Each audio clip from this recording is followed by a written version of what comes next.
a encontrou, ela a levou. Por quê? Ela a levou para a sua casa, porque o Espírito Santo é o Espírito da habitação. Ele veio para nos habitar. Quando ele veio para nos habitar, duas coisas têm que acontecer na nossa vida, e você precisa checar agora isso no seu coração, e é sério isso, irmão. É sério. Primeiro, andar no Espírito. Você tem andado no Espírito? Como que eu sei que eu estou andando no Espírito? O próprio texto, ele é autoexplicativo. Andai no Espírito e jamais você vai ter prazer de satisfazer os desejos da sua carne. Você vai perceber que quando o Espírito Santo entra, uma batalha começa na sua carne. É a batalha da vontade, é a batalha das emoções, é a batalha da mente. Mente, vontade e emoções, as faculdades da nossa alma entram em guerra. Começa agora, mas você sempre vai perceber que o Espírito Santo vai te dar todas as condições para que você possa vencer a sua carne. Você vai ver que esta é uma guerra terrível, mas é andando no Espírito Santo que nós vamos vencendo todas as forças que operam nas nossas emoções, na nossa vontade e na nossa mente.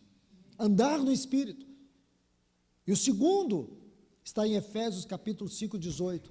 Não vos embriagueis com vinho. Vinho aqui nesse texto fala de prazer, fala de alegria almática, de alegria do mundo. Não vos embriagueis com vinho, no qual há contenda, dissolução, mas enchei-vos do Espírito. Você vai ver que tanto em Gálatas capítulo 5, versículo 10, e Efésios capítulo 5, aqui nos dois textos, o verbo entra no modo imperativo. Quer dizer isso? Que tanto andar no Espírito, como ser cheio do Espírito, é uma ordem de Deus. Aí tem uma outra implicação que é mais séria ainda. Se você, como cristão, que diz que nasceu de novo, você não anda no Espírito, e você não busca ter uma vida cheia do Espírito, você está em pecado de desobediência. Irmãos, não tem outro evangelho. O evangelho é esse.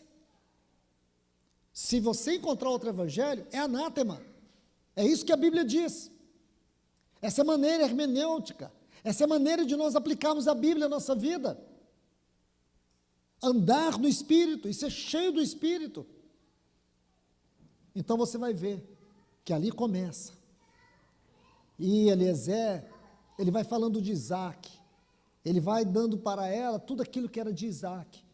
Ele chega a dizer que meu senhor Abraão é um homem rico, e ele tem um filho, e ele deu tudo para o seu filho. Tudo. O que o Espírito Santo está fazendo hoje, irmãos? Qual é a sua obra? Não é glorificar Cristo em nós, não é substantificar, não é trazer a realidade da obra de Cristo em nós. O que o Espírito Santo tem falado a nós? Das insondáveis riquezas de Cristo. É disso que eu estou falando, irmãos. Então você vai ver que todo este processo de Eliezer com Rebeca, você vai ver que ele está atraindo ela para Isaac. E eu pergunto para você, você tem percebido nesse andar do Espírito, andar no Espírito e ser cheio do Espírito, você tem experimentado uma atração de Cristo na sua vida? Cristo tem sido o foco? Porque você acha que ser cheio do Espírito Santo é o quê? Como dizem os pentecostais, falar em línguas. Isso tem alguma base bíblica, irmãos? Não tem. Mas aqui nós temos uma base clara. Ele não falará de si mesmo. O Espírito Santo não veio falar dele, ele veio falar de Cristo. Ele tem tornado Cristo real na sua vida. Ele tem tornado Cristo real no seu viver. Porque vida é o aspecto interior, viver é o aspecto exterior. Existe algo do Espírito claro em nós. Irmãos, isto é algo que me provoca tremor e temor. Porque é aí que eu toco nesse ponto. O arrebatamento tem que começar na nossa vida. Olhe para Colossenses capítulo 3. Se, pois, morrestes com Cristo, buscai as coisas do alto. Pensai nas coisas do alto. Aí ele vai concluir essa pequena porção dizendo: porque a nossa vida está oculta em Deus, por meio de Cristo Jesus. Então a pergunta é essa: você tem percebido como o Espírito Santo tem colocado sua vida mais para dentro da vida de Deus? Como assim? Isso é uma realidade de comunhão.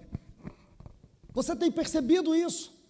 Porque essa é a sua obra, não é uma obra nossa, é uma obra que o Espírito opera em nós, mas ele precisa encontrar em nós este lugar.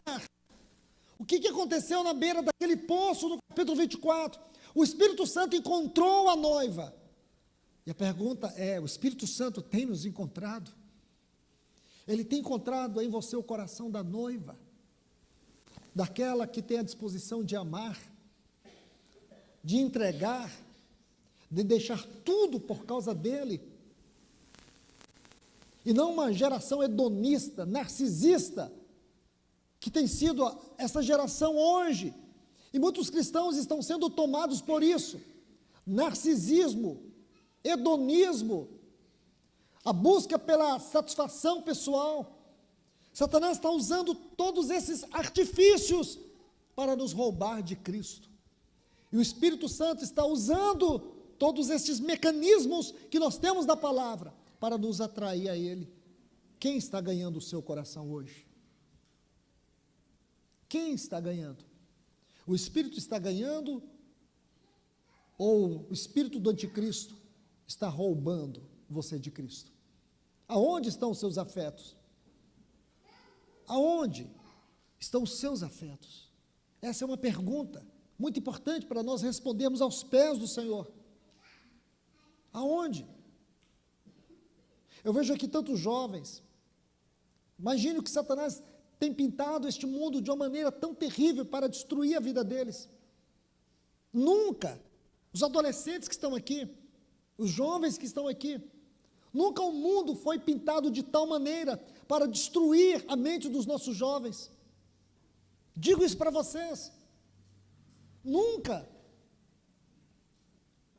Vimos uma geração tão obstinada